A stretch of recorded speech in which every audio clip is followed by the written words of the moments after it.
Sarap po siguro magluto. Kasi kahit under investigation ka, pinapapasok ka pa rin nila dito sa trabaho mo. Kung may warrant kayo, sinuserve nyo na sana ngayon. Based sa pananalita nyo, wala naman kayong makakaso sa akin, tama? Na-brief ako ng maigi ni Yana, pati ng abogado ko. Alam ko na yung karapatan ko. Hindi kami nagpunta dito dahil sa kaso. Nandito kami dahil may nalaman kami tungkol sa kuya mo. Namatay ang kuya mo dahil sa steroids overdose. Diba? Yun ang sabi mo sa amin at yun din ang lumabas sa autopsy niya. Sabi ko sa inyo, pinipilit lang siya ni Coach, di ba? Alam ng kuya ko na hindi maganda sa kanya yung steroids. Hindi niya gagawin yun. Alam niya pala eh. Eh bakit siya nagbibenta? Ano? May nakuha kaming sworn statement sa mga ibang kasamahan ng kuya mo. Tinuturo nila na si Byron Alvarez ang nagbebenta ng steroids sa mga guest at trainee dito sa gym.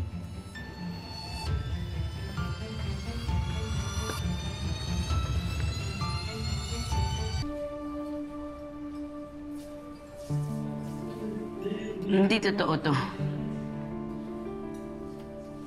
Hindi. Kung sino man gumawa nito, sinisiraan niya yung kuya ko. Si Alvarez, sworn statement na nga eh. Ibig sabihin, totoo.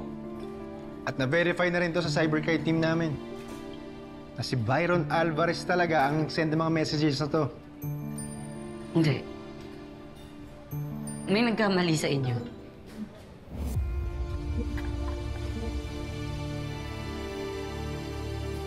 Miss, ito na po. I-slice ko na po ba? Miss Alvarez. Miss Alvarez. Please, sir.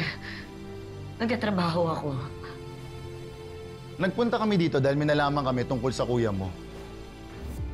Alam namin na gusto mo maniwala sa sarili mo na wala siyang kasalanan. Na biktima lang siya. Pero hindi yun ang totoo. Si Byron Alvarez ang may kasalanan kung bakit siya namatay.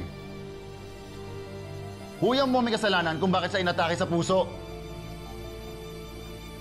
Hindi ibang tao.